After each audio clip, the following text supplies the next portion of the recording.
Angela Buckner here, the voice behind the mic. Welcome to the great state of Mississippi. This is a Mike Magazine investigative report. Never break character, benefit in public, suffer in silence. Passing for white is nothing new in the Black community. It proved beneficial for many, paving the way for their careers. Celebrities nowadays are very proud of their Black heritage, and they leave no question as to whether they're Black or not. However, there's one person in particular who we would like to cover in this investigative report, and that is J. Edgar Hoover. It has been alleged that Hoover has Mississippi ties and went under the radar, hiding his true ethnicity. In the previous investigative report, there is evidence from Miss Millie McGee Morris that claims that she is the cousin of J. Edgar Hoover. You can find the link in the description below.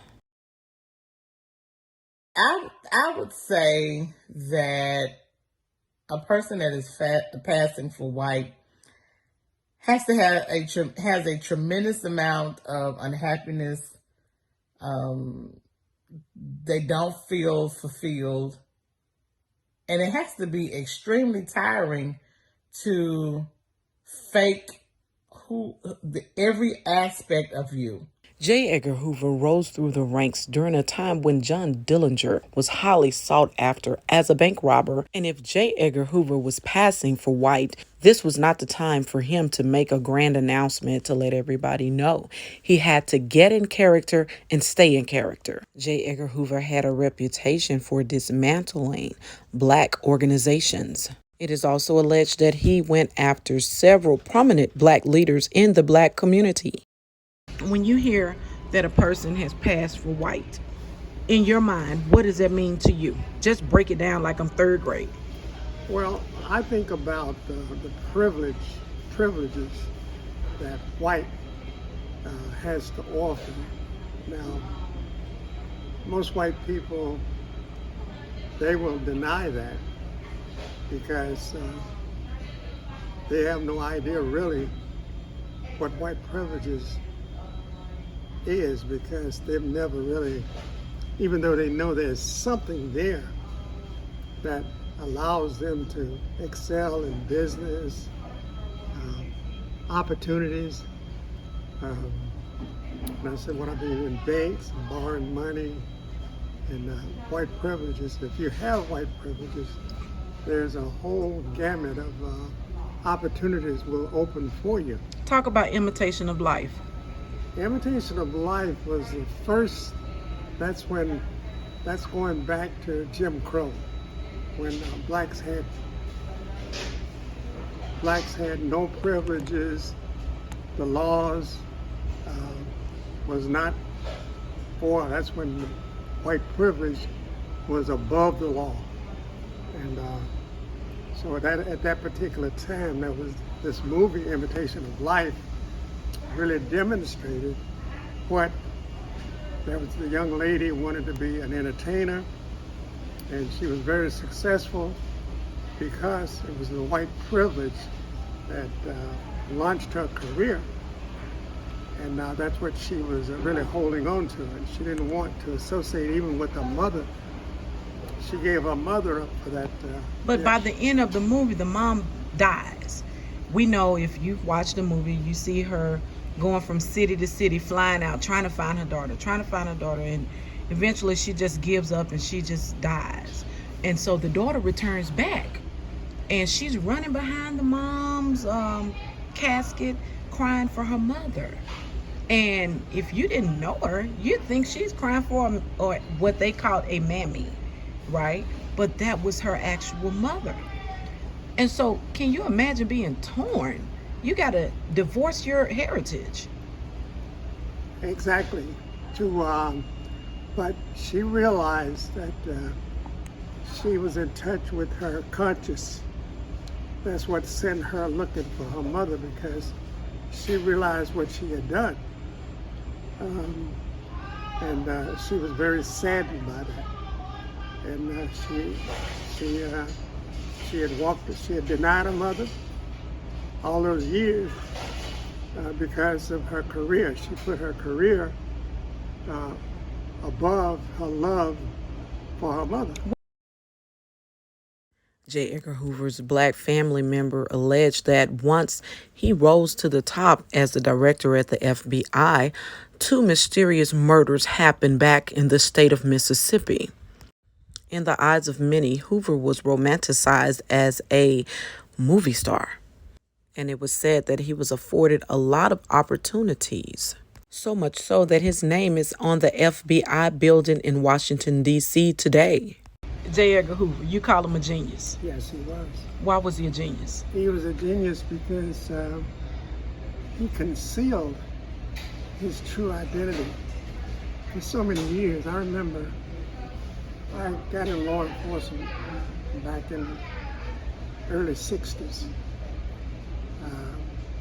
And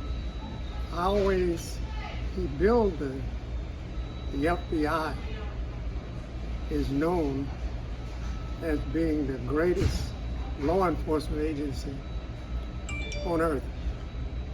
And that's because of J. Edgar Hoover. There have been many directors of the FBI since that, but no one maintained the level of intelligence and in the FBI. Now, a lot of people say he has caused a lot of heartbreak in the black community with exposing adultery and things of that magnitude, and also sending people to prison. Innocent people. Case in point, the man who was just exonerated for supposedly or allegedly killing Malcolm X. Okay? So we have people who are saying he ripped that family apart because that man does not know his family. Well, he investigated a lot of blacks, Martin Luther King, the Black Panthers. He investigated, but he had to do that in order to maintain his position and the position that he held, because had he not, then the white community would have took him out. I mean, removed him from the Bureau. But he was there and he stayed in the Bureau. Did you ever question, in all of your years of law enforcement, with him being the head, did you ever question that he and Thurgood Marshall probably were one and the same, like as it relates to their complexion? Oh yes, definitely. I was his voice. If you listen to J. Edgar Hoover, and he spoke, his tone of voice, he spoke as a black man, even though he looked white, but his voice was that of a black man. I noticed that in my early years when I got into law enforcement, and I used to listen to him a lot because at that time he was very active, and They say he was more popular than a movie star. definitely, very definitely. J. Edgar Hoover, he was an ironclad. He ran that bureau. None of the congressmen would interfere with J. Edgar Hoover. He was larger than the Congress of the United States. And he did that by what he would do anytime a person was elected to Congress. He would send investigators back into his hometown, where he's from, in the South or wherever. And he had an affair with a black girl, in which back in the day they all did. And J. Edgar Hoover would call him into his office once he was, and he would show him photos that he had taken of the congressman or the person, or maybe a black child that he fathered. And he would tell that congressman if that was if he interfered with the bureau, then he would let that information known and destroy the congressman's career. So all of the congressmen that's why I say he was a genius, because they were over the Bureau, but they had a lot of respect for the Bureau. They didn't interfere with J. Edgar Hoover. Let me ask you, you said they had a lot of respect for the Bureau, but was it more so fear instilled in them more so than anything? Well, it was fear, exactly. He used fear. That's how he was able to maintain that control, that level of control over the congressmen. No one would interfere with J. Edgar Hoover and the FBI. Did you know that he had ties in Mississippi? I think everybody comes from Mississippi. I'm just being honest. Well, I myself, being born in Mississippi, I was familiar, because at that time all we had was hearsay. Mm-hmm. I'd heard those rumors. We had no way to verify them, but it was believable, because some of the people that would talk about it was credible people. But I knew he was from Mississippi, and so quite frankly, I was kind of proud of the old guy myself, because being in law enforcement, coming from Mississippi myself, having worked for the Wayne County Sheriff's Department, Detroit, Michigan, City of Miami, where I retired as a chief. I got a chance to read a lot of his that he would send out to police agencies. He was a very brilliant man. Do you think they'll take his name down off of the FBI building in Washington, D.C.? No. Why? No. Simply because now that it's widely known to blacks that he was black, they are going to, even though he investigated a lot of blacks, like Newton and many of the Black Panthers and groups like that. Huey P. Newton. Yeah. Fred Hampton. Yeah. Bobby Seals. Right. He investigated those people, but he was in a position that he had to do that because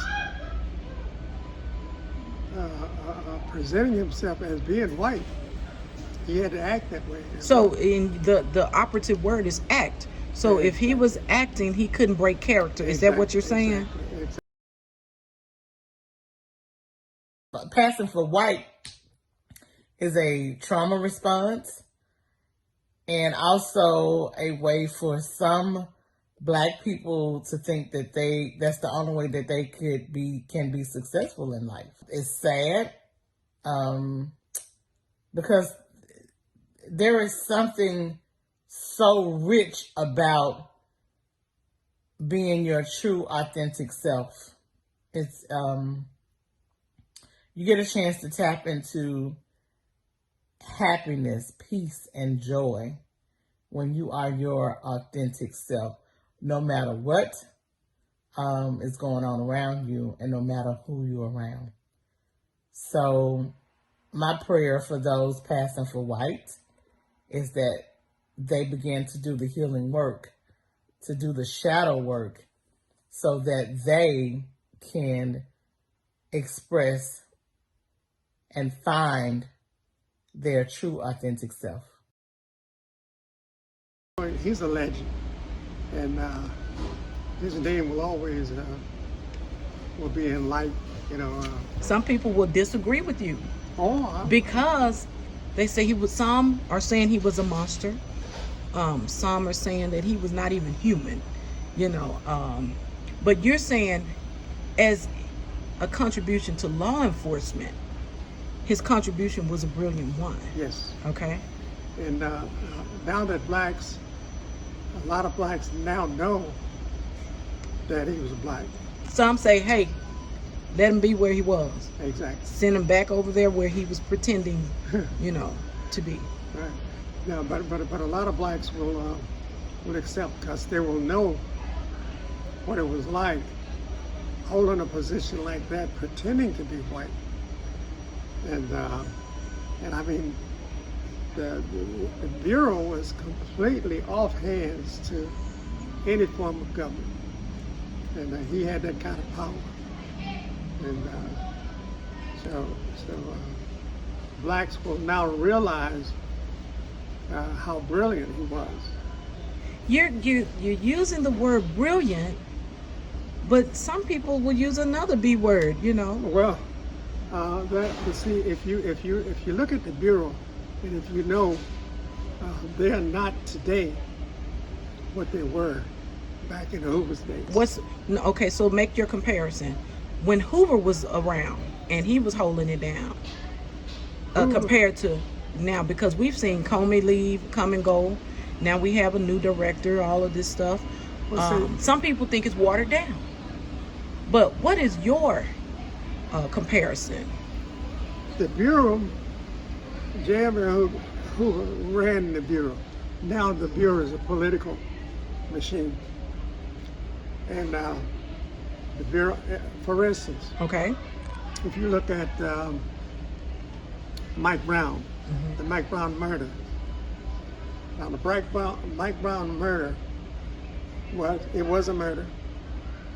He was running away from the officer, trying to get medical help when he was shot 17 times as he ran away.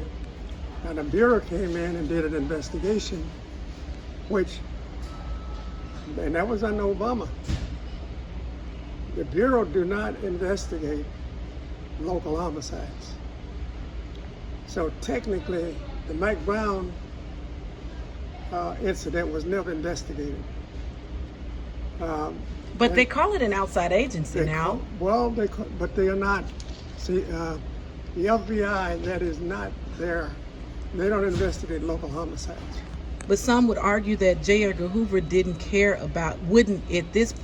even care about a true investigation into Mike Brown's murder, as you would call it. Well, we don't know that because J. Edgar Hoover, he had a reputation to maintain, and he maintained his reputation. But now today, it's the president, Congress, the Bureau has to satisfy everybody. Because you feel that it's political now. It's been politicized. It's very politicized. Okay. Very politicized. Let's talk about JFK. JFK's assassination. Okay. Some are saying Hoover had something to do with that. Well, it's no way, we'll never know. We'll never know the true facts with regards to that. You know, I've heard that, but there's no way of proving it. I think they should be proud. They should be proud to have a man. People don't know how he built that Bureau to be the greatest police agency in the world. That requires brilliancy. Now, how he was able to do it may have been a little unethical, but it was not as political as it is today. See, it's so politicized now, and they're not, as far as the civil rights matters today, they don't even deal with civil rights today.